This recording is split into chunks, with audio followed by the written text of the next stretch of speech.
नमस्कार साथियों। चलिए शुरू करते हैं पूरी एनर्जी के साथ कंप्लीट हिस्ट्री का लेक्चर नंबर 3। यहाँ हम हिस्ट्री को सिंक्रोनाइज तरीके से और सीक्वेंस वाइज ऑर्डर में हम देख रहे हैं। तो तैयार हो जाइए अपनी फुल एनर्जी के साथ। इस लेक्चर में हम स्टोन एज और कॉपर एज के बाद के समय को विस्तार से समझेंगे और उनसे जुड़े महत्वपूर्ण एग्जामिनेशन पॉइंट ऑफ व्यू के सभी तथ्यों पर चर्चा करेंगे, जिन्हें आप एक नज़र में यहाँ पर देख सकते हैं। ठीक है, मेरी यही कोशिश रहेगी कि आपको हिस्ट्री को एक शानदार तरीके से स्टोरी की तरह कवर करवाऊँ, ताकि आपको इंटरेस्ट बना रहे। इसी तरह समय समय पर कंटेंट प्राप्त करने के लिए आप अपने मित्रों के साथ इस चैनल को अधिक से अधिक शेयर कीजिए, ताकि हमें भी मोटिवेशन मिले और हम आपको क्वालिटी कंटेंट के साथ जो भी एग्जामिनेशन पॉइंट ऑफ व्यू से जो भी कंटेंट है उन सभी को टाइम टाइम यहाँ पर प्रोवाइड करवा सकें। तो इसलिए अपने सभी शुभचिंतकों को इस चैनल से जोड़ें और इस वीडियो को ज़्यादा से ज़्यादा लोगों तक पहुँचाएँ। अब तक हमने स्टोन एज और जो कॉपर एज है उसके बारे में पढ़ा था, ठीक है, जो कि लेक्चर नंबर 1 और 2 में हमने देखा था। तो उसको ब्रीफली थोड़ा सा देख लेते हैं, क्योंकि एक मैप क्लियर होना चाहिए आपके माइंड में कि हमने कहाँ से शुरू किया था और हम कौन सी जगह पर हैं। क्योंकि इतिहास एक ऐसी चीज़ है जहाँ पर आपको सीक्वेंस वाइज जब आप चलेंगे तो खुद ब खुद आपको एक इंटरेस्ट डेवलप होता जाएगा, क्योंकि आपको पता होगा कि कौन सी जगह क्या चीज़ किस समय पर हो रही है। ठीक है, तो पाषाण युग यानी कि स्टोन एज के बारे में हमने पढ़ा था, स्टोन एज। ठीक है, तो यहाँ पर स्टोन एज हमने शुरू की थी कि मानव का जीवन किस तरह शुरू हुआ था, और यह मानव सभ्यता का सबसे पुराना युग रहा है। ठीक है, मानव सभ्यता का सबसे पुराना युग रहा है। ठीक है, तो यहाँ पर लोग पत्थरों के औजार बनाते थे और उनका यूज़ किया करते थे। यह इस युग को हमने 3 युगों में बांटा था। कौन कौन से? Old stone age, new stone age, ठीक है, मिडिल स्टोन एज और नवपाषाण युग यानी कि न्यू स्टोन एज। ठीक है, ओल्ड स्टोन एज की अगर बात करें तो यहाँ पर लोग शिकारी और भोजन संग्राहक थे, यानी कि फूड स्टोर करने का काम करते थे, जो कि शिकार, हंटिंग और फूड गैदरिंग पर डिपेंड थे, मतलब एक तरीके से। और यहाँ के लोग गुफाओं में रहना पसंद करते थे या फिर रहते थे। ठीक है, तो यहाँ पर अगर हम बात करें मिडिल स्टोन एज की, तो यहाँ पर आग की खोज हुई और भोजन को पकाने और ठंड से बचने में उनको मदद मिली। नवपाषाण युग की अगर बात करें, न्यू स्टोन एज की, तो यहाँ पर एग्रीकल्चर और एनिमल हस्बेंड्री की बात हुई। ठीक है, और यहाँ पर मिट्टी के बर्तन और चमड़े के कपड़े बनाने का जो चलन है वो शुरू हुआ। ठीक, अब इसके बाद आता है कॉपर एज।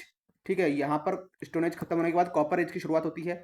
कॉपर एज में सबसे पहली जो धातु थी वो थी कौन सी? कॉपर। इस वजह से इस एज का नाम कॉपर एज रखा गया। ठीक है, जब मनुष्यों ने कॉपर का इस्तेमाल करना शुरू किया तब यह युग आया, और यहाँ पर जो भी औजार और हथियार थे वो इसी धातु से बनने लगे। इसके बाद में फिर शुरुआत हुई ब्रोंज की, क्योंकि जब कॉपर एज के खत्म होने के बाद में, ठीक है, कॉपर एज के खत्म होने के बाद में जब एक धातु होती है टिन, उस टिन को जब कॉपर में मिलाने का प्रयास किया गया तो यहाँ के लोगों द्वारा, तो ये धातु बनी ब्रॉन्ज। ठीक है, ठीक है, तो यहाँ पर एक प्रकार की सभ्यता का विकास हुआ। वो सभ्यता कौन सी थी? वो सभ्यता थी इंडस वैली सिविलाइजेशन, जो कि आज हम इस लेक्चर में पढ़ने जा रहे हैं। देखिए, कांस्य युग में सिंधु घाटी सभ्यता, इंडस वैली और इजिप्ट और मेसोपोटामिया जैसी सभ्यताएं विकसित हुईं। लोग बड़े बड़े नगरों में रहने लगे और व्यापार बढ़ा।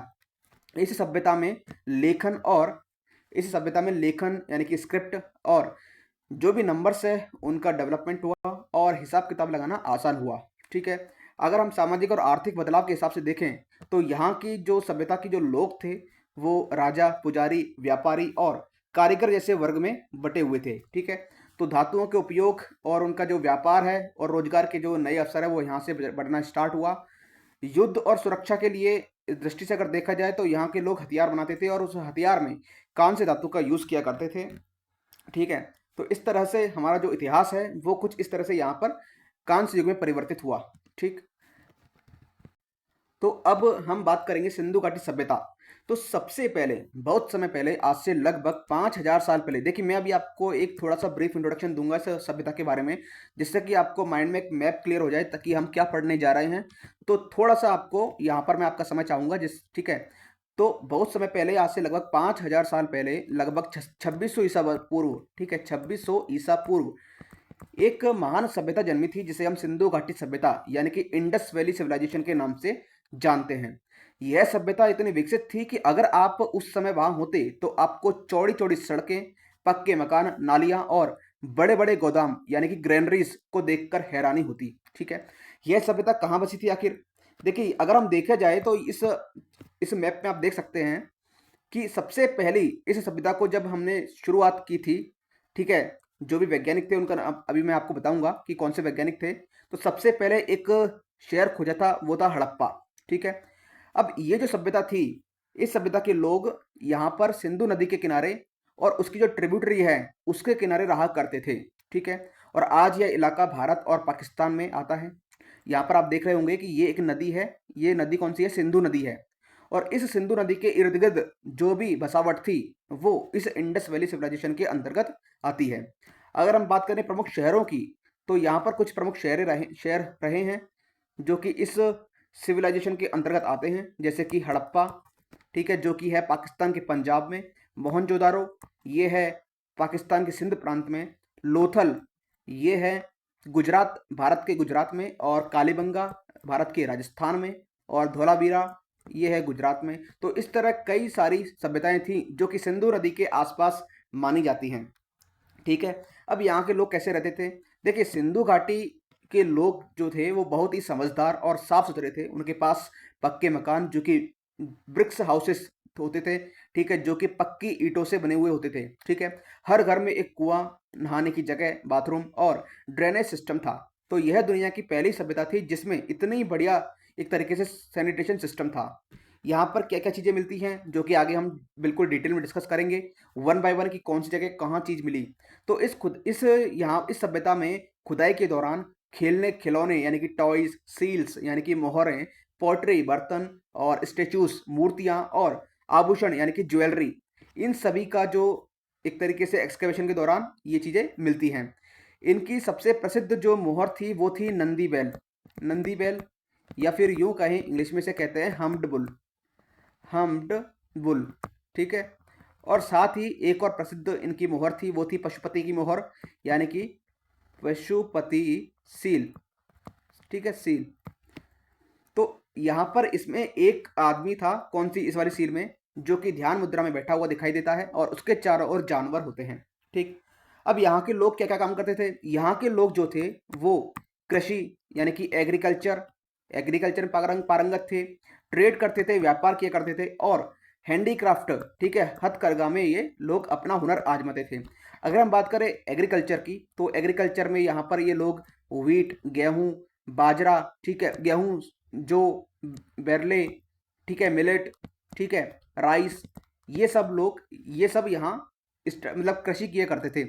अच्छा, प्रीवियस लेक्चर में मैंने आपको बताया था कि राइस जो है, इसका उत्पादन कहाँ हुआ था सबसे पहले? अगर याद हो तो याद कीजिए। देखिए, राइस का जो सबसे पहले उत्पादन हुआ था वो था उत्तर प्रदेश की एक साइट है, कोल्डी हवा। वहां से राइस सबसे पहले, विश्व का सबसे प्रथम राइस वहीं उगाया गया था, ठीक है?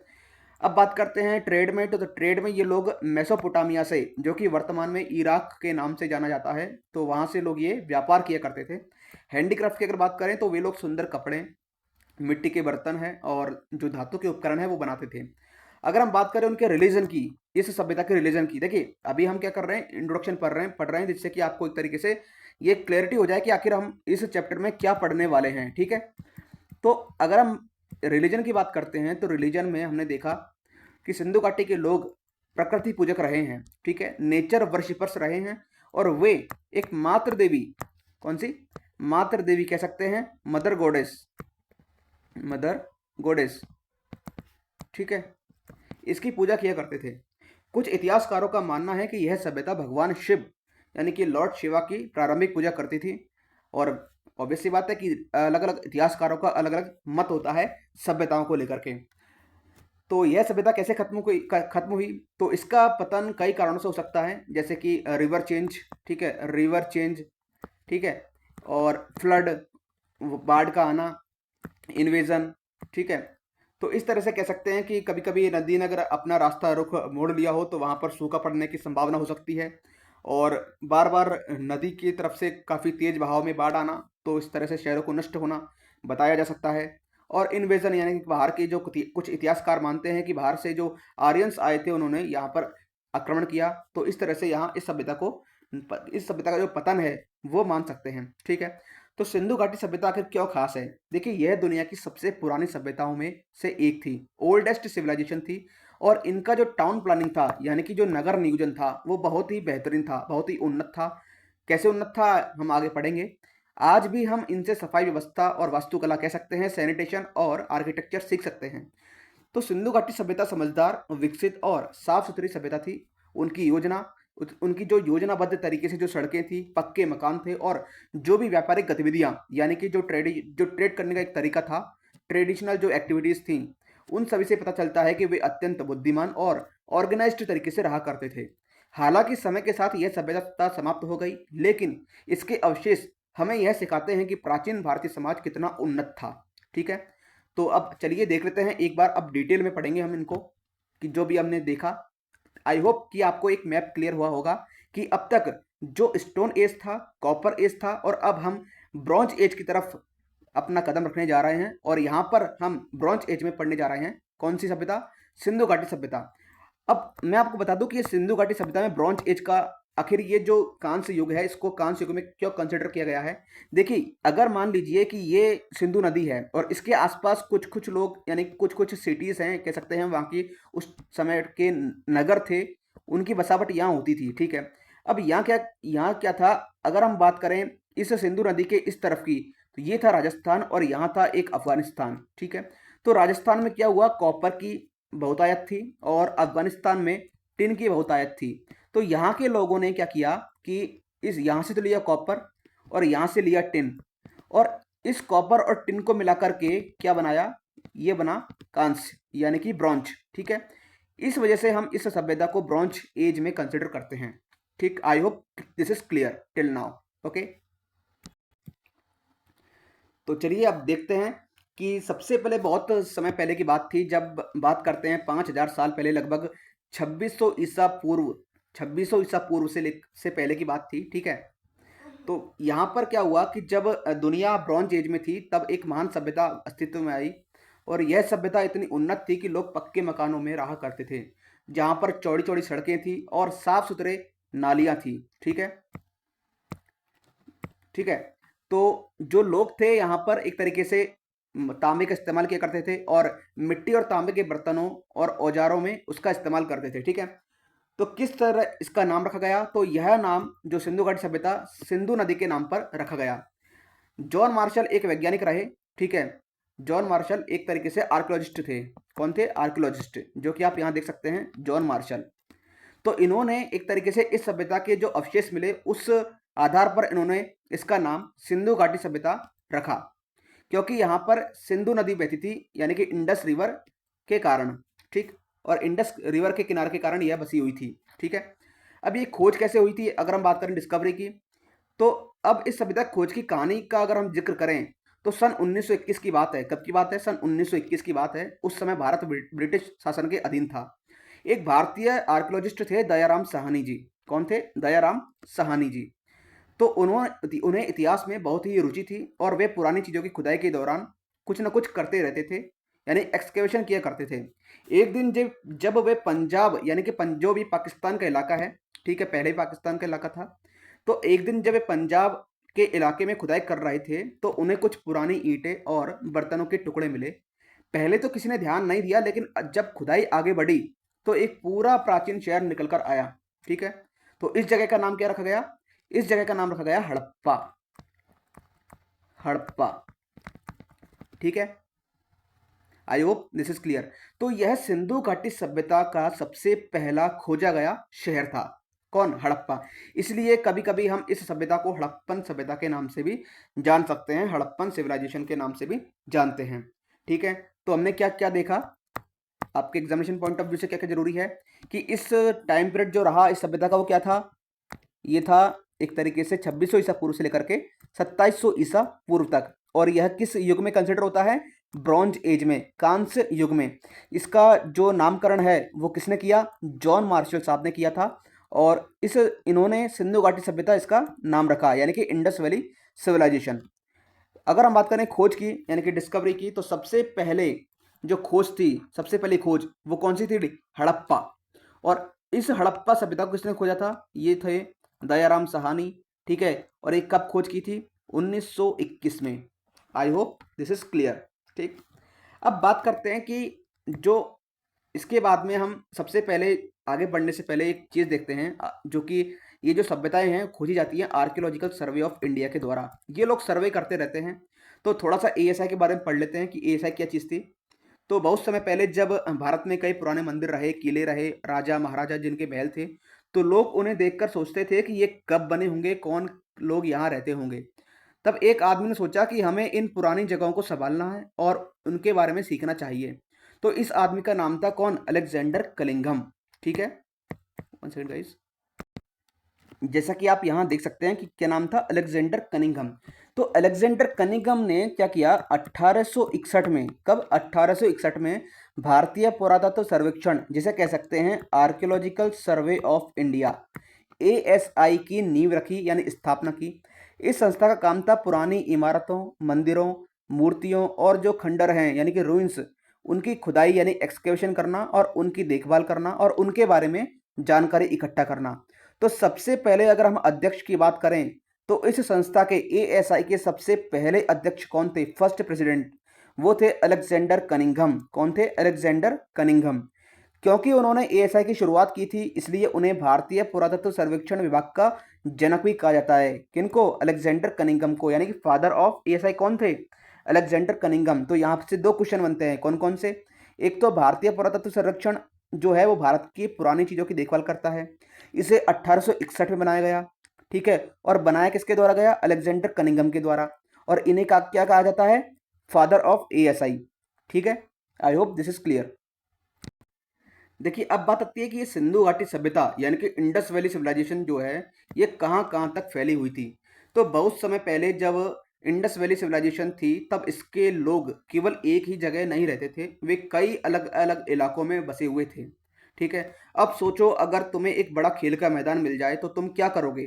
तुम उसे अच्छे से इस्तेमाल करोगे और वहाँ खेलोगे, दौड़ोगे और कई जगहों पर जाओगे। ठीक है, तो इसी तरह सिंधु घाटी सभ्यता के लोग भी एक ही जगह नहीं रहे बल्कि उन्होंने कई राज्यों और इलाकों में अपना शहर बसाया।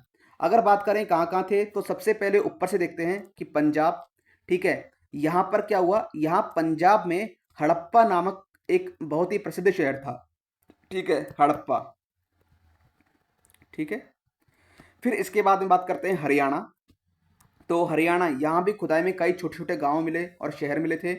राजस्थान है, राजस्थान में कालीबंगा नामक एक शहर का विकास विकसित मिला एक तरीके से। ठीक है, कालीबंगा शहर मिला था वहाँ पे, जहाँ खेती के निशान भी मिलते हैं। गुजरात की बात करें तो गुजरात भी, यहाँ से धोलावीरा और लोथल, कौन कौन से? धोलावीरा और लोथल, अभी हम देख लेंगे एक बार मैप में। ठीक है, तो धोलावीरा और लोथल जैसे व्यापारिक जो शहर थे वो यहाँ एक्सकवेशन के दौरान मिले थे। पश्चिमी उत्तर प्रदेश की अगर बात करें तो यहाँ से हमें उस क्षेत्र में कुछ पुरानी बस्तियाँ मिलती हैं। ठीक है, फिर बात आती है बलूचिस्तान की जो कि पाकिस्तान में है अभी। तो यहाँ भी इस सभ्यता के कुछ हिस्से मिलते हैं, किसके? इंडस वैली सिविलाइजेशन के। ठीक है, और ऐसे ही सिंध है जो कि पाकिस्तान में है, वहाँ से मोहनजोदारो जो कि सबसे मोस्ट इंपॉर्टेंट, जहाँ से क्वेश्चंस फ्रेम किए जाते हैं, मोहनजोदारो, यह बहुत ही प्रसिद्ध शहर है, ये यहाँ से एक्सकवेशन के दौरान प्राप्त हुआ। ठीक है, मिला एक तरीके से। तो एक बार इनको देख लेते हैं इसमें मैप में। जैसे कि आप यहाँ देख रहे होंगे कि ये क्या है, वन सेकेंड गाइस मैं पेन चेंज कर लेता हूँ। ये क्या है? ये नदी है, कौन सी? सिंधु नदी, इंडस इंडस रिवर। ठीक है, अब इस इंडस रिवर के कारण जो है यहाँ के जो आसपास के जो नगर रहे हैं जैसे कि हड़प्पा, ये सबसे पहले मिला हुआ था। देखिए एक्सकवेशन जब हुआ था, ठीक है, तो सबसे पहले जो शहर की एक्सकवेशन हुआ वो कौन सा था? हड़प्पा। तो इस वजह से इसका जो नाम है इस सिविलाइजेशन का, वो हड़प्पन सिविलाइजेशन भी कह सकते हैं इसको। ठीक है, हड़प्पा देख लीजिए आप कहाँ पड़ता है? पंजाब में। ऐसे ही आप यहाँ देख रहे होंगे कि आलमगीरपुर है, बानावली है। ठीक है, और ये मोहनजोदारो है। ठीक है, और काफ़ी सारी जो देखिए लोथल है। ठीक है, तो यहाँ पर आप जो पूरी सभ्यता है ये इंडस वैली सिविलाइजेशन, ये बिल्कुल यहाँ ही बसी हुई थी। ठीक है, और ये लोग क्या है कि ब्रोंज का इस्तेमाल किया करते थे, इसलिए ये लोग थोड़ा एडवांस थे। कहाँ से? यहाँ के लोगों से और यहाँ के लोगों से। ठीक है, ये लोग एडवांस थे। ठीक, अब देखते हैं आगे नेक्स्ट। तो देखिए ये सभ्यता इतनी बड़ी थी कि अगर हम इनको एक तरीके से इनका देखा जाए दायरा कितना बड़ा था, तो इसके लोग north east second guys. North east, east west, north south, सभी जगह अगर हम देखें कि कहाँ कहाँ तक फैली हुई थी चारों दिशाओं में, तो यहाँ पर चार दिशाएं हैं, ठीक है, कि कौन सी सभ्यता कहाँ पर है। तो अगर हम बात करें ईस्ट की, तो ईस्ट में एक जगह आती है आलमगीरपुर। मैं आपको मैप में बताता हूँ। यहाँ पर आप देख सकते हैं, ईस्ट में एक जगह आती है, कौन सी? आलमगीरपुर। ये देख रहे होंगे आप, आलमगीरपुर, ठीक है। ये कहाँ पड़ता है? ये पड़ता है यूपी में, ठीक है। तो यह सभ्यता का सबसे पूर्वी शहर था, ठीक है। सबसे पूर्वी शहर कौन सा था? आलमगीरपुर। डायरेक्ट क्वेश्चन आता है एग्जाम में, तो इसे ध्यान रखिए। तो इसे ऐसे समझो कि जैसे तुम्हारी खेल की जो सीमा है एक तरीके से, वह एक छोर, कौन सा? पूर्वी छोर। तो यहाँ तक की सभ्यता, यहाँ सभ्यता फैली हुई थी। फिर अगर हम बात करें नॉर्थ की, तो नॉर्थ में एक आता है मांडा, ठीक है। यहाँ पर एक आता है मांडा, जो कि है जम्मू कश्मीर में, ठीक है।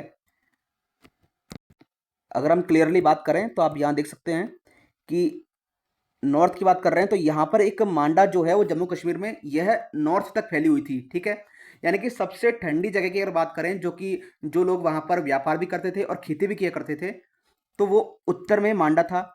अगर हम बात करें पश्चिम की, ठीक है, पश्चिम में कौन सा था? सुतकंडोर, ठीक है, जो कि है पाकिस्तान में, यानी पाकिस्तान के बलूचिस्तान में होता है। तो यह सबसे पश्चिमी क्षेत्र था, जो कि समुद्र के पास में था, ठीक है। यहाँ से लोग नावों से व्यापार करते थे और समुद्री रास्तों से चीजें लाते ले जाते थे, ठीक है। और दक्षिण में फिर एक आता है, कौन सा? दैमाबाद। कौन सा? दैमाबाद, यानी महाराष्ट्र में पड़ता है ये। और यह सबसे दक्षिणतम शहर था, किसका? इंडस वैली सिविलाइजेशन का। तो आई होप कि आपको ये चारों सीमाएं क्लियर हो गई होंगी। और एक बात याद रखिए कि जो दैमाबाद है, ये सबसे पॉपुलेस्ट एक रीजन रहा है, ठीक है। यहाँ पर काफ़ी, मतलब एक तरीके से जनसंख्या थी वो बहुत ज़्यादा थी। तो ये रीजन जो है वो महाराष्ट्र में पड़ता है, ठीक है। तो ये चारों दिशाएं आपको क्लियर हुई होंगी। तो हम कह सकते हैं कि सिंधु घाटी सभ्यता एक बड़ी सभ्यता थी, जो कि चारों दिशाओं में फैली हुई थी। और इसके चार छोर थे। पूर्व में आलमगीरपुर, जो कि यूपी में है। उत्तर में मांडा, जो कि जम्मू कश्मीर में है। दक्षिण में दैमाबाद, जो कि महाराष्ट्र में है। और पश्चिम में सुत्कांडोर, सुत्का गेंडोर, जो कि है कहाँ पर? पाकिस्तान में। तो हर जगह के लोग अलग अलग काम करते थे, जैसे कि व्यापार, खेती और धातु से बनी हुई चीजें, ठीक है। अब बात करते हैं, देखिए आप यहाँ देख सकते हैं, ठीक है। पूर्व में आलमगीरपुर, नॉर्थ में मांडा, दक्षिण में दैमाबाद और पश्चिम में सुत्का गेंडोर, ठीक है। अब नेक्स्ट बात करते हैं, जो सबसे पहला जो हमें खोजा गया एक तरीके से, वो था हड़प्पा शहर, ठीक है। सबसे पहले, यानी बहुत समय पहले जब इसकी खुदाई हुई थी, एक्सकेवेशन हुआ था, तो एक शानदार शहर था, कौन सा? हड़प्पा। तो यह शहर आज के पाकिस्तान के पंजाब प्रांत में है। कहाँ पर है? पंजाब प्रांत में, ठीक है। और इसे सिंधु घाटी सभ्यता का सबसे पहला खोजा गया शहर माना जाता है। अब सोचो, एक छुपी हुई दुनिया थी जिसके लोग बहुत होशियार थे, लेकिन ये दुनिया जमीन के नीचे छुपी हुई रह गई। फिर 1921 में कौन आए थे? दयाराम साहनी जी आए थे। कौन आए थे? दयाराम साहनी, ठीक है, दयाराम साहनी, ठीक है। तो ये जो खोज करता थे, इन्होंने इसे खोज निकाला, ठीक। और उन्होंने जमीन खोदी और पाया कि यहाँ पर एक बहुत ही पुराना शहर था, जो हजारों साल से पहले बसाया गया था, ठीक है। कौन सी नदी के पास था? तो यह रावी नदी के पास मिला हुआ था। कौन सी नदी के पास? रावी नदी के पास मिला हुआ था, ठीक है। इसकी खासियत खासियत क्या थी? तो यहाँ पर क्या है कि 12 हमें अनाजगार मिलते हैं। क्या मिलते हैं? 12 ग्रेनेरियर्स, एक तरीके से ग्रेनरीज, यानी कि अनाजों को रखने की जगह, ठीक है। मान लीजिए जैसे अगर आपके पास बहुत सारा राशन है, तो आप कहाँ रखेंगे? एक बड़ी अलमारी में, ठीक है, जहाँ खूब सारा खाना रखा जाता है। ठीक वैसे ही हड़प्पा सभ्यता में, हड़प्पा संस्कृति में क्या हुआ कि 12 बड़े बड़े अनाजगार मिलते हैं, जहाँ पर ये अनाजगार छः छः की दो दो पंक्तियों में बटे हुए थे। छः छः, छः इधर और छः इधर, ठीक है। इस तरह ये लोग सेटल्ड थे। मतलब ये जो एक तरीके से ग्रेनरीज हैं, ये एक तरीके से मैनेज्ड थी, ठीक है। इनका उपयोग गेहूं, जौ और जो अन्य अनाज है उनको स्टोर करने के लिए किया करते थे। इससे पता चलता है कि हड़प्पा के लोग जो हैं वो खेती में बहुत आगे थे, और उनके पास भोजन को स्टोर करने के लिए, उनको प्रिजर्व करने के लिए एक अच्छा तरीका था, ठीक है। आखिर हम क्या क्या कह सकते हैं कि यहाँ पर हड़प्पा में जो लोकेशन है इसकी, पंजाब प्रांत में है, जो कि पाकिस्तान में है। इसके जो खोजकर्ता हैं वो दयाराम साहनी हैं, जो कि 1921 में इसको खोजा था। अगर हम नदी की बात करें कि कौन से नदी के किनारे यह सभ्यता विकसित हुई, तो ये थी रावी नदी के किनारे। और अगर हम बात करें विशेषताएं की, तो ये है 12 अनाजागार, यानी कि जहाँ अनाज रखे हुए करते थे, और छः छः की पंक्तियों में थे एक तरीके से, ठीक है। तो आई होप कि आपको हड़प्पा सभ्यता जो है पहली ये क्लियर हुई होगी। अब इसके बाद आता है मोहनजोदारो। कौन सी? मोहनजोदारो। तो मोहनजोदारो जो सभ्यता है इसका मतलब होता है एक तरीके से मृतकों का टीला, यानी कि mount of dead, mount of dead. ठीक है, तो यह नाम सुनकर ये लगता है कि यहाँ कभी कोई बहुत पुरानी सभ्यता रही होगी जो धीरे धीरे विलुप्त हो गई। आखिर मोहनजोदारो कहाँ पर है? तो मोहनजोदारो की अगर बात करें तो यह शहर सिंध प्रांत में पड़ता है। कहाँ पर? सिंध प्रोविंस में, जो कि कहाँ पर है? पाकिस्तान में। कहाँ पर है? पाकिस्तान प्रोविंस में। ठीक है, तो यह सिंधु नदी के किनारे बसा हुआ शहर है, जो इसे पानी और व्यापार के लिए बहुत ही सुविधाजनक बनाता है। ठीक है, अब जो मोहनजोदारो है इसकी खोज किसने की थी? अगर हम बात करें जो डिस्कवरी की, तो राखलदास बनर्जी ने, राखलदास बनर्जी ने इसकी खोज की थी। ठीक ठीक है, कब की थी? ये की थी 1921 में। कब की थी? 1921 में। जब उन्होंने यहाँ खुदाई करवाई तो उन्हें एक बड़ा और उन्नत शहर मिला जिसमें शानदार इमारतें थी, नालियाँ थी और नहाने के लिए विशाल कुंड हुआ करते थे। ठीक है, यानी कह सकते हैं ग्रेट बाथ। तो सबसे खास चीज जो मोहनजोदारो मिली वो क्या थी? ग्रेट बाथ, यानी बड़े बड़े जो नहाने नहाने का जो स्नान है, स्नानागार। ठीक है, तो कह सकते हैं उन्हें कि ये सब मिला हमें। और यह जो है स्नानागार यहाँ पर ईंटों का, यानी पकी हुई ईंटों का बना हुआ करता था। ठीक है, अब इन्हीं ईंटों से जो पानी को जो साफ रखने की एक तरीके से व्यवस्था थी जहाँ पर ये स्नानागार मिले हमें। ठीक है, माना जाता है कि आप उपयोग के लिए उन्होंने धार्मिक स्नान और शुद्धिकरण यानी कि प्यूरिफिकेशन के लिए इस ग्रेट बाथ का यूज किया करते थे। किसका? ग्रेट बाथ का। ठीक है, तो इससे पता चलता है कि मोहनजोदारो के लोग जो है वो सफाई और स्वच्छता को कितना महत्व देते थे। ठीक, तो यहाँ से हमें क्या क्या मिलता है आइए देख लेते हैं। अगर इसकी लोकेशन की बात करें तो सिंध प्रांत में है, जो कि अब पाकिस्तान में है। अगर डिस्कवरी की बात करें तो डिस्कवरी की थी राखलदास बनर्जी ने। कब की थी? 1921 में। और नदी कौन सी है? सिंधु नदी है। कौन कौन सी नदी है? सिंधु नदी है। ठीक है, अब बहुत समय पहले जब इस सभ्यता की खोज हुई थी, कौन सी? मोहनजोदारो की, तो यहाँ पर हमें कुछ कुछ चीज़ें मिलती हैं जिससे हमें पता चलता है कि इन लोगों का रहन सहन कैसा था और इन लोगों के जो धार्मिक मान्यताएं हैं वो कैसी रही होंगी। तो सबसे पहले अगर हम बात करें कौन सी? डांसिंग गर्ल, एक मूर्ति मिली थी कांसे की। कौन सी मिली थी? डांसिंग गर्ल, जो आप देख सकते हैं यहाँ पर, नृत्य करती हुई लड़की। ठीक है, तो यह सिर्फ 10.5 सेंटीमीटर लंबी थी। ठीक है, 10.5 सेंटीमीटर इसकी हाइट थी। ठीक है, यानी कि कह सकते हैं कि सिंधु घाटी के जो लोग हैं वो धातु से चीज़ें बनाना जानते थे। तो यहाँ पर उनका नृत्य और कला से भी काफ़ी गहरा संबंध रहा है। फिर इसके बाद एक और चीज़ मिली है, वो थी the bust of priest king. ठीक है, कह सकते हैं प्रेस्ट भी कह सकते हैं, किंग भी कह सकते हैं, जो कि स्टेटाइट धातु से बनी हुई थी। स्टेटाइट धातु से। ठीक है, इसका जो सिर है, यानी कि जो अब आप यहाँ देख सकते हैं कि ये जो मूर्ति है इसके सिर पर एक बैंड था। ठीक है, यहाँ आप देख सक रहे होंगे कि ये एक बैंड है। ठीक है, और चेहरे पर गंभीर भाव यानी कि सीरियस एक्सप्रेशन बने हुए हैं, जिससे लगता है कि यह कोई रूलर है या फिर कोई आध्यात्मिक मतलब स्पिरिचुअल लीडर कह सकते हैं, प्रेस्ट या फिर कोई किंग। ठीक है, और यह जो है स्टेटाइट, यानी स्टेटाइट नामक एक पत्थर होता है, स्टोन होता है, उसकी बनी हुई होती है। ठीक है, तो कह सकते हैं कि सिंधु घाटी के लोग पत्थरों को तराशने में भी माहिर थे। ठीक है, इसके बाद एक और हमें मिलती है एक तरीके से ये जो, तो मोहनजोदारो में ग्रेट बाथ यानी विशाल स्नानागार भी देखने को मिलते हैं, जो कि कह सकते हैं ये जो नीचे का जो फर्श होता है ये एक तरीके से पकी हुई ईंटों का फर्श होता है। ठीक है, और कह सकते हैं कि यहाँ के जो लोग हैं वो धार्मिक आयोजन के तहत ये लोग एक तरीके से स्नान करते थे, जैसे कि आज के टाइम पे कुंभ स्नान होता है ऐसे। ठीक, तो इसके बाद में फिर आता है फोर्थ, विशाल अनाजगार ग्रेनरी। ठीक है, तो यहाँ पर ऐसे ऐसे जो स्टोरेज मिले हुए हैं कि लोग जो फूड है यानी कि जो अनाज है जिसमें गेहूँ, जौ, बाजरा, चावल, उस टाइम जो खेती हुआ करती थी उनका कल्टीवेशन हुआ करता था, तो उन सभी को एक तरीके से स्टोर करके रखते थे। और मैंने जैसे आपको बताया था कि 6+6 रोज़ में ये रखते थे। ठीक है, जो कि हमें प्राप्त हुए कितने? 12 अनाजगार मिले हैं। ठीक, बात करते हैं नेक्स्ट, एक सील मिलती है, पशुपति सील।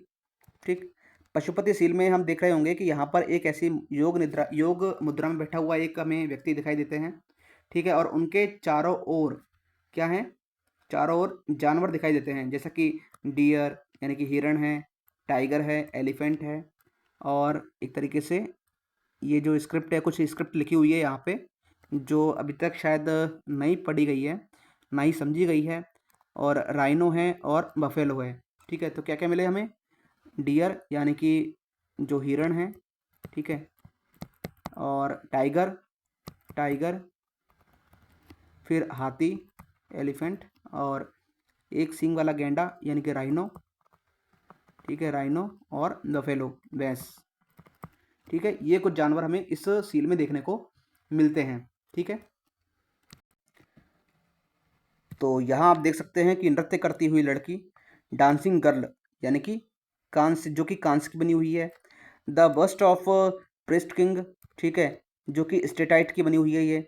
एक मिट्टी की बनी मातृ देवी मिलती है, ठीक है, मदर गॉडेस की मूर्ति। विशाल स्नानागार मिलते हैं यानी ग्रेट बाथ। विशाल अनाजागार मिलते हैं, ग्रेनरी। मृतकों का टीला यानी कि माउंट ऑफ डेड भी यहाँ देखने को मिलते हैं। और पशुपति सील यानी पशुपति सील, एक सील भी मिलती है। और इसी के साथ ही एक और सील मिलती है जो कि मैंने आपको शुरू में बताया था, जिसमें नंदी बैल बने हुए हैं। ठीक है, तो एक वो सील भी मिली देखने को मिलती है। ठीक, तो सिंधु घाटी सभ्यता में एक नई जगह, नई प्लेस है, ठीक है, उसका नाम है चन्हू दारो। ठीक है, इसके बारे में देखते हैं कि इसका जो लोकेशन रहा है वो कहाँ रहा है, पाकिस्तान के सिंध प्रांत में। कहाँ पर, पाकिस्तान के सिंध प्रांत में। जैसा कि आप यहाँ देख सकते हैं कि ये मोहनजोदड़ो है, ठीक है, और इसी के पास में ही कौन सा है, चन्हू दारो। ठीक है, तो इसके जो खोज, मतलब किसने खोज की थी, यानी डिस्कवरर कौन थे इसके, वो थे एन जी मजूमदार। कौन थे, एन जी मजूमदार। और ये डिस्कवरी कब की थी, 1931 में इस सभ्यता की खोज की थी, चन्हू दारो जो साइट है इसकी।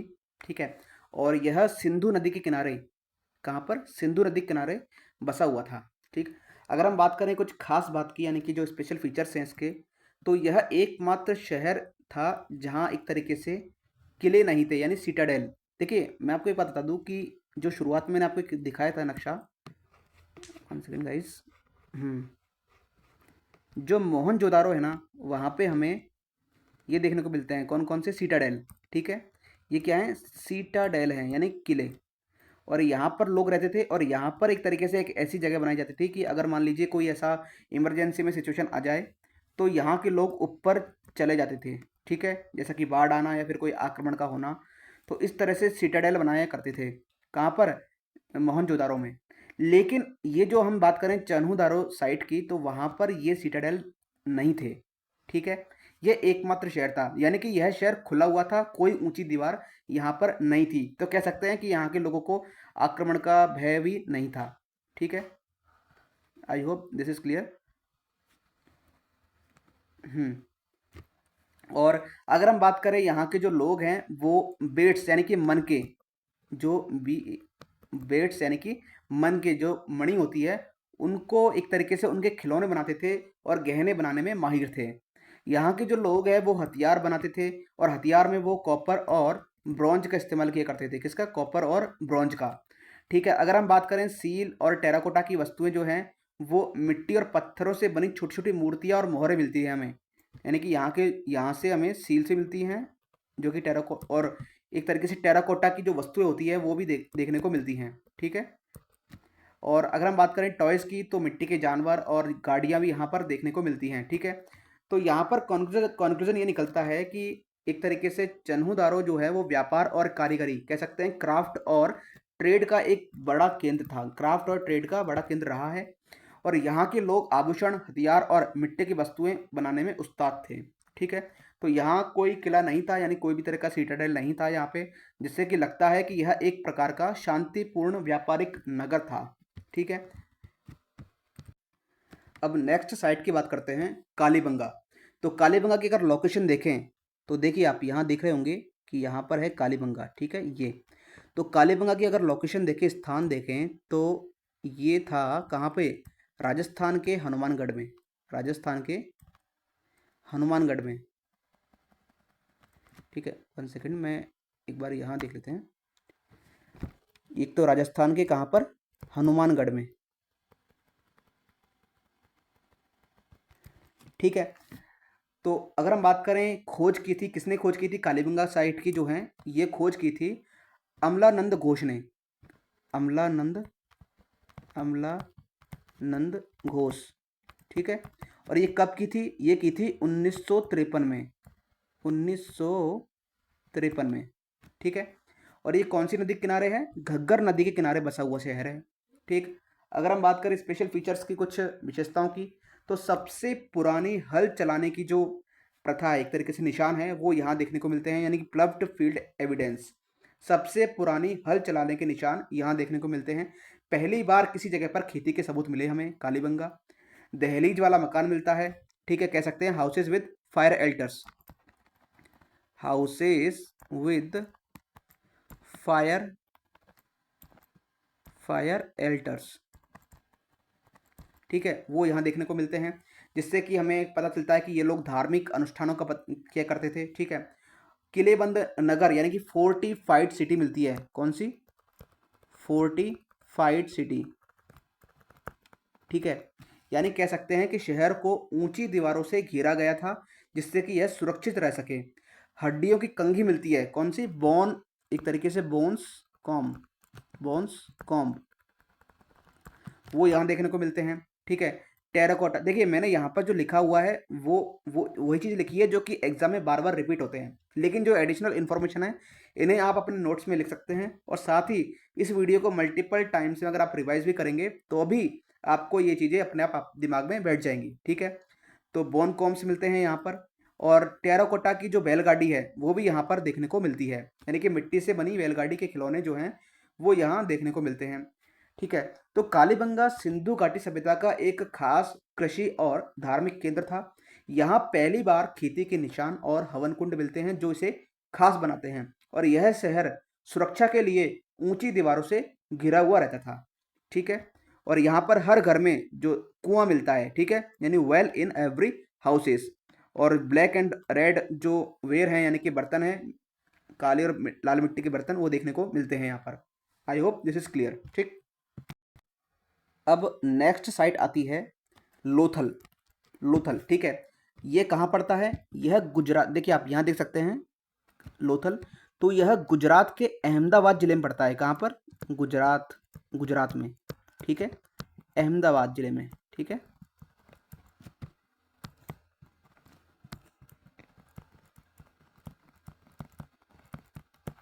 ठीक, और ये किस नदी के किनारे है? ये भोगवा रिवर के किनारे है, ठीक है। कहाँ पर है? भोगवा रिवर, भोगवा नदी के किनारे है, ठीक है।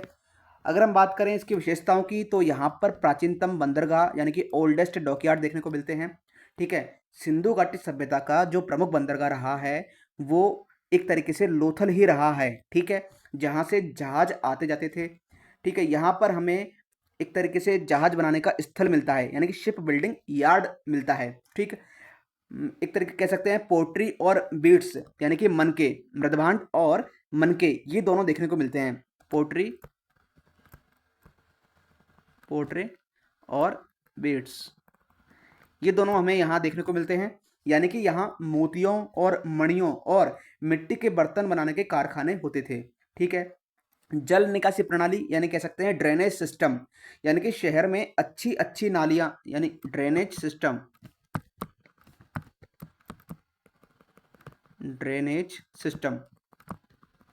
ठीक है, वो भी यहाँ देखने को मिलते हैं, यानी कि अच्छी नालियाँ थी जो कि पानी का सही बहाव, सही जो फ्लो है उसको मैनेज करने के लिए, ठीक है।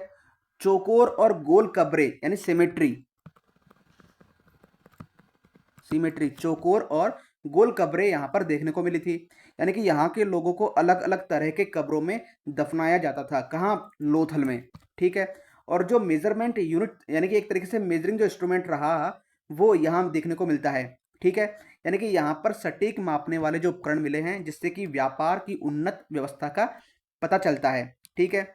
और इसी के साथ ही टेराकोटा का जहाज यहाँ मिलता है, आग की वेदी यानी कि फायर एल्टर यहाँ देखने को मिलते हैं, और संयुक्त दफन यानी कि जॉइंट बरियल की जो प्रोसेस थी, जो प्रैक्टिस थी, वो यहाँ होती थी, ठीक है।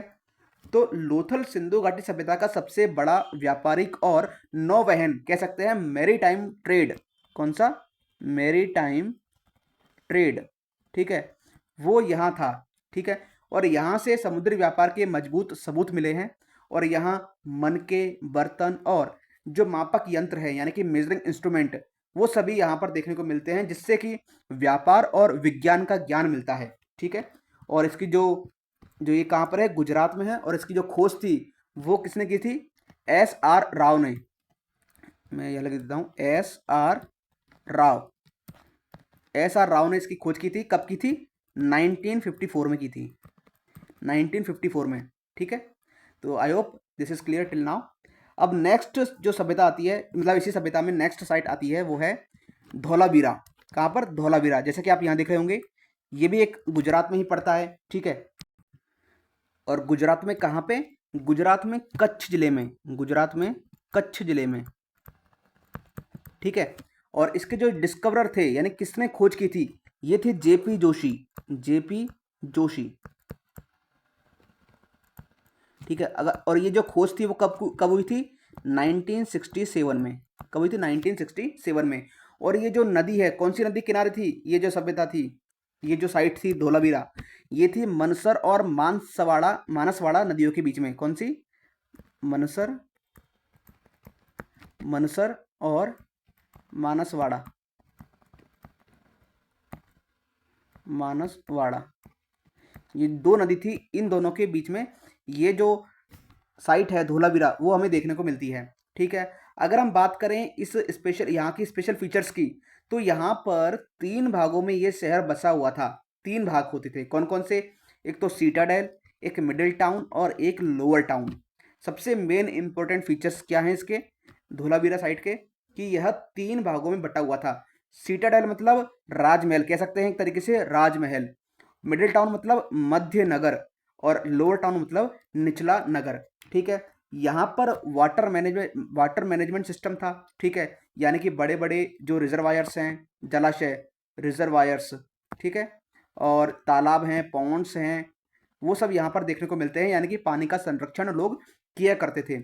शहर की जो है वहाँ दीवारें होती थी, देखिए सिटाडेल है तो वहाँ पर जो सिटी वॉल्स हैं निश्चित तौर पर दिखाई देंगी, सिटी वॉल्स, ठीक है। यानी कि धोलावीरा की जो मजबूत पत्थरों की दीवारें इसे अन्य स्थलों से अलग बनाती हैं, ठीक है, अपनी सुरक्षा के दृष्टिकोण से। और यहाँ पर सिंधु लिपि यानी कि इंडस स्क्रिप्ट देखने को मिलती है। कौन सी, सिंधु लिपि, इंडस स्क्रिप्ट, इंडस स्क्रिप्ट, ठीक है। यानी कि यहाँ 10 बड़े अक्षरों वाली पट्टी, साइन बोर्ड देखने को मिलते हैं। कितने, 10 जो बड़े बड़े अक्षर होते हैं उनके साइन बोर्ड देखने को यहाँ मिलते हैं, जो सभ्यता की लिपि को समझने में मदद करती है। और एक लार्ज स्टेडियम देखने को मिलता है, लार्ज स्टेडियम, ठीक है, वो भी यहाँ देखने को मिलता है। क्योंकि यहाँ एक तरीके से कह सकते हैं खेल या सामाजिक आयोजन के लिए बना हुआ एक मैदान था। तो धोलावीरा सिंधु घाटी सभ्यता की सबसे उन्नत नगर नियोजन यानी कि अर्बन प्लानिंग वाला शहर था। यहाँ पर जल संरक्षण, मजबूत किलेबंदी और विशाल स्टेडियम जैसे महत्वपूर्ण अवशेष मिले हैं। यह भारत के उन चुनिंदा स्थलों में से एक है जहाँ पर सिंधु घाटी सभ्यता के शानदार अवशेष देखे जा सकते हैं, ठीक है। I hope this is clear. अब इंडस वैली सिविलाइजेशन की नेक्स्ट साइट आती है हमारे पास, सुतका गेंडोर, ठीक है। अगर हम बात करें इसके लोकेशन की, तो ये लोकेशन कहाँ है इसकी, बलूचिस्तान, जो कि है पाकिस्तान में। कहाँ पर है, पाकिस्तान में, ठीक। इसके जो डिस्कवरर थे, खोजकर्ता, वो कौन थे, ए स्टाइन, ठीक है। यह सभ्यता, ये जो साइट है सुतका गेंडोर, ये कहाँ पर है, यह दशरथ नदी के पास है। कहाँ पर, दशरथ नदी के पास, दशरथ नदी, ठीक है। अगर हम बात करें इसके स्पेशल की फीचर्स की, तो यहाँ पर सबसे जो जरूरी बात है वो ये है, समुद्री तट का शहर है, एक तरीके से कोस्टल सिटी है। और यहाँ पर घोड़े के प्रमाण देखने को मिलते हैं, एविडेंस ऑफ हॉर्सेस, ठीक है। और पश्चिमी सीमा का एक अंतिम स्थल है, यानी कि सिंधु घाटी सभ्यता का सबसे पश्चिमी जो स्थल देखा जाए तो वो कौन सा है, सुतका गैंडोर साइट, ठीक है। और बंदरगाह की अगर बात करें तो यहाँ पर समुद्री व्यापार होने के प्रमाण मिले हैं, ठीक है, क्योंकि पोर्ट सिटी देखने को मिलती है यहाँ पर, ठीक है। क्योंकि एक तरीके से ये क्या है, समुद्री तट का एक शहर माना जाता है। और यहाँ पर फोर्टिफिकेशन यानी कि मजबूत किलेबंदी, फोर्टिफिकेशन, फोर्टिफिकेशन देखने को मिलता है, मजबूत किलेबंदी। और आप लगा सकते हैं अंदाजा कि ये एकदम पश्चिमी शहर है, तो एक तरीके से अपने आप को ये सिक्योर करने के लिए जो किलेबंदी किया करते थे, ठीक है, यानी शहर की जो मजबूत दीवारें इसे एक रक्षात्मक बस्ती बनाती थी, ठीक है। और ये एक तरीके से समुद्र के नज़दीक है बिल्कुल, तो यहाँ पर ट्रेड हब था। क्या था? ट्रेड हब, ठीक है, जो कि यहाँ पर आपको दिखाया गया है कोस्टल सिटी।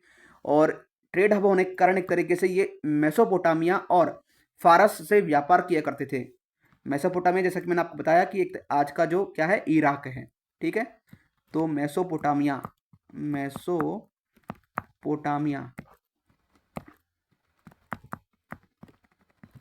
वहां से ये लोग ट्रेड किया करते थे। तो सुत्का गेंडोर एक प्रमुख व्यापारिक बंदरगाह था जो कि सिंधु घाटी सभ्यता को अन्य देशों से जोड़ता था। यहाँ से समुद्री व्यापार के प्रमाण मिलते हैं, जिससे पता चलता है कि उस समय लोग नावों से भी व्यापार किया करते थे, ठीक है। I hope this is clear. अब नेक्स्ट जो लोकेशन आती है वो है भिरडाना। क्या? भिरडाना। भीरना साइट की अगर बात करें तो यह एक तरीके से यहाँ दिख रहे होंगे आप कि यह फतेहाबाद कहाँ पर है? हरियाणा में। हरियाणा में कहाँ पर? फतेहाबाद। देख लीजिए, आप यहाँ देख सकते हैं फतेहाबाद, ठीक है। और यहाँ के जो खोजकर्ता थे वो थे R.S. बिस्ट, R.S.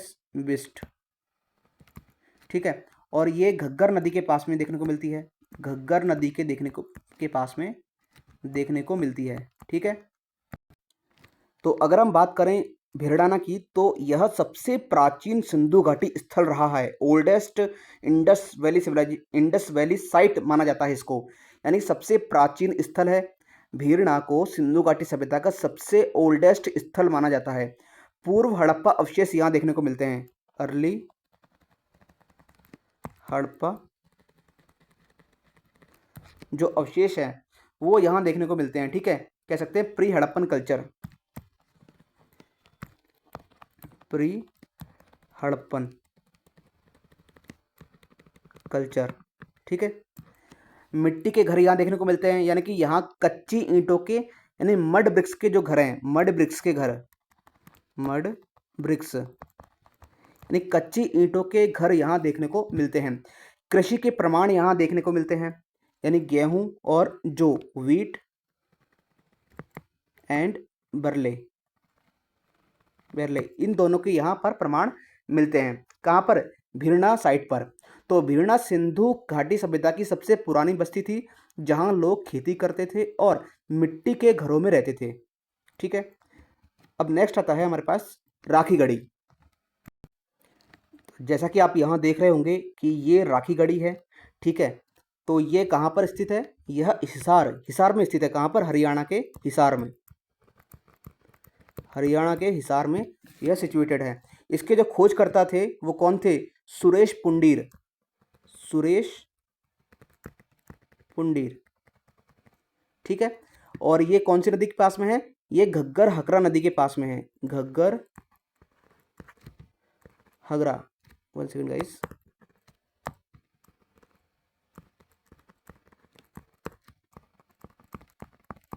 ठीक है। तो घग्गर हकरा नदी के पास, हकरा, ठीक है, हकरा नदी के पास में है। इस जो साइट है ये राखीगढ़ी, इसकी सबसे बड़ी विशेषता ये रही कि यह भारत का सबसे बड़ा हड़प्पा स्थल माना जाता है, ठीक है। Largest Harappan site in India, ठीक है।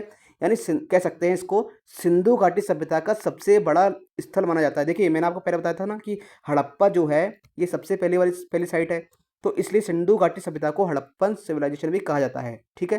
तो इसमें कंफ्यूज नहीं होना है कि चाहे हड़प्पा सभ्यता कह लीजिए, चाहे आप सिंधु घाटी सभ्यता कह लीजिए, बात एक ही है, ठीक। यहाँ पर 7 टीलों का समूह देखने को मिलता है, 7 टीलों का समूह देखने को मिलता है, ठीक है, 7 टीले, ठीक है। ये आपको ध्यान रखना है, ठीक है। बार बार आप रिवाइज करेंगे तो आपको बिल्कुल क्लियर हो जाएगा। कोशिश तो यही रहेगी कि आपको कि एक बार में क्लियर हो जाए, लेकिन अगर फिर भी आपको और कॉन्फिडेंस गेन करना है तो इस वीडियो को मल्टीपल टाइम रिवाइज करते रहिए, ठीक है। यहाँ पर राखीगढ़ी में 7 टीले, यानी कह सकते हैं इनको माउंट्स कहते हैं। क्या कहते हैं? माउंट्स, ठीक है। तो माउंट्स देखने को मिलते हैं जो कि प्राचीन नगर का हिस्सा थे। यहाँ से कब्रों से DNA का अध्ययन किया गया, ठीक है, यहाँ मिले कंकालों से भारत में हड़प्पा लोगों की जो उत्पत्ति है, यानी उनका जो ओरिजिन है, वो यहाँ से पता चलता है। कहाँ से? राखीगढ़ी से। ठीक है, यहाँ पर घरों और नालियों के प्रमाण देखने को मिलते हैं, यानी कि यहाँ पर पक्की ईंटें, घर और जो नालियाँ थी, एक तरीके से ये कह सकते हैं कि जो ड्रेनेज सिस्टम था, वो यहाँ देखने को मिलता है। कहाँ से? राखीगढ़ी साइड से। तो कह सकते हैं कि राखीगढ़ी सिंधु घाटी सभ्यता का सबसे बड़ा और महत्वपूर्ण शहर था, जहाँ उन्नत नगर योजना और मानव जीवन के प्रमाण यहाँ पर देखने को मिलते हैं। अब नेक्स्ट साइट आती है जो है बनावली। ठीक है, बनावली। तो जैसा कि आप यहाँ देख रहे होंगे कि ये बनावली यहाँ पर है। ठीक है, कहाँ पर स्थित है? फतेहाबाद हरियाणा में। कहाँ पर? फतेहाबाद हरियाणा में। ठीक है, खोजकर्ता कौन थे इसके साइट के? ये थे R.S. बिस्ट। R.S. बिस्ट। ठीक है, ये इसके खोजकर्ता रहे हैं और कौन सी नदी के पास में है? घग्गर नदी के किनारे स्थित है। ठीक है, अगर हम बात करें कुछ फीचर्स की यहाँ पर, तो ग्रिड सिस्टम यहाँ पर नहीं था। देखिए ग्रिड सिस्टम मतलब क्या होता है? जैसे कि ये घर है, ये घर है, ठीक है, ये घर है, ठीक है, तो ये एक तरीके से यहाँ पर जो सड़कें थी, वो सड़कें कुछ इस तरह से बनी हुई थी ग्रिड के तौर पर। ठीक है, ये कुछ कॉलोनी है, तो इनका जो मेन गेट है, तो सड़कों के किनारे इस तरह व्यवस्थित थे।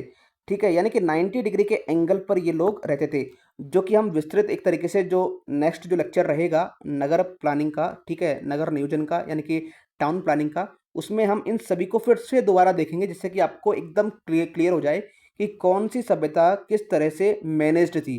ठीक है, तो यहाँ पर हमें ग्रिड सिस्टम देखने को नहीं मिलता है। ठीक है, और इस सभ्यता की, यानी कि इस साइट की अगर बात करते हैं, तो यहाँ पर कृषि प्रधान स्थल रहा है। ठीक है, यानी कह सकते हैं यहाँ पर जो व्हीट है, गेहूँ, गेहूँ और जौ, यानी कि बरले, ठीक है, ये इनके प्रमाण यहाँ पर देखने को मिलते हैं। यह एक प्रकार की यहाँ पर ट्विन सेटलमेंट देखने को मिलता है, यानी कि जो शहर है उसको दो भागों में बांटा गया, एक तो गढ़ी और एक निचला हिस्सा। शहर को दो भागों में बांटा गया, दो भागों में। ठीक है, जिसमें से एक को कह सकते हैं गढ़ी और दूसरे का होता है निचला। ठीक है, और यहाँ पर एक तरीके से व्यापारिक गतिविधियाँ होती थी, जैसे कि मन के, कॉपर और धातु के औजार मिलते हैं यहाँ से। ठीक है, चक्राकार नालियाँ यहाँ देखने को मिलती हैं, यानी कि सर्कुलर ड्रेनेज सिस्टम। सर्कुलर, एक मिनट, सर्कुलर ड्रेनेज सिस्टम। ठीक है, तो बनावली एक विकसित नगर था और यहाँ के लोग खेती और व्यापार दोनों किया करते थे। I hope this is clear.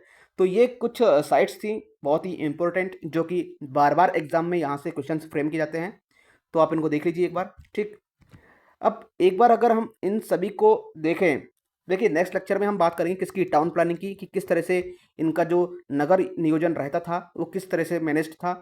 ठीक है, यानी कि जो इनका नगर नियोजन था वो एक तरीके से ग्रिड सिस्टम पर आधारित था। इनकी जो सड़कें थी वो सीधी और एक दूसरे को राइट एंगल पर काटती थी। ठीक है, जो इमारतें होती थी इनकी वो ईंटों की बनी हुई होती थी। ठीक है, ब्रिक्स से, ठीक, बर्न्ट ब्रिक्स यानी कि पकी हुई ईंटों से। इनका जो ड्रेनेज सिस्टम था वो बहुत ही उन्नत था, यानी कह सकते हैं भूमिगत जल निकासी की व्यवस्था यहाँ पर थी। स्क्रिप्ट की अगर बात करें तो ये एक प्रकार से अनडेसिफर्ड थी, यानी कि अविभाज्य थी। ठीक है, अभी भी उनको पढ़ा नहीं जा सका। और वहाँ के जो प्रमुख जो व्यवसाय थे, यानी कि मेन ऑक्यूपेशंस, वो थे कृषि, एग्रीकल्चर, ट्रेड और जहाज़ों का निर्माण, क्योंकि कई कई ऐसी साइट्स हैं जो कि समुद्र के किनारे किनारे बसी हुई थी। ठीक है, जिनमें से हमने देखा था कि बिल्कुल जो पश्चिम में जो साइट थी वो पाकिस्तान की जो पाकिस्तान के बलूचिस्तान में है, सुतका गैंडोर, वो एकदम बिल्कुल वेस्ट में थी और समुद्र के किनारे थी। तो वहाँ पर एक तरीके से कह सकते हैं वहाँ एक कोस्टल सिटी थी, वहाँ पर जहाज़ों का निर्माण होता था और वे लोग मेसोपोटामिया से जो ट्रेड करते थे। ठीक है, धार्मिक विश्वास की अगर बात करें तो रिलीजियस बिलीफ यहाँ पर देखने को मिलते हैं, क्योंकि यहाँ पर जो एक मातृ देवी की जो मूर्ति है वो यहाँ पर हमें मिलती है। ठीक है, और पशुपति महादेव जी की सील है जो यहाँ पर देखने को मिलती है, और इसी के साथ ही एक नंदी बैल है उसकी भी सील देखने को मिलती है। ठीक है, बैल। ठीक है, और अगर हम बात करें कुछ फसलों की, तो गेहूं, जौ और कपास यहाँ पर कुछ मेजर फसलें रही हैं। ठीक, देखिए वैसे तो मैंने कंप्लीट जो इंडस वैली सिविलाइजेशन है उनकी जितनी भी साइट्स हैं उनको यहाँ पर क्लियर कर दिया है, और टाउन प्लानिंग को भी मैंने साथ के साथ क्लियर करवाया हुआ है। ठीक है, ओके, यहाँ पर जो मैंने नोट्स में आपको बनाए थे, तो वो कुछ-कुछ ऐसे पॉइंट्स थे जो कि बार-बार एग्ज़ाम में रिपीट होते हैं।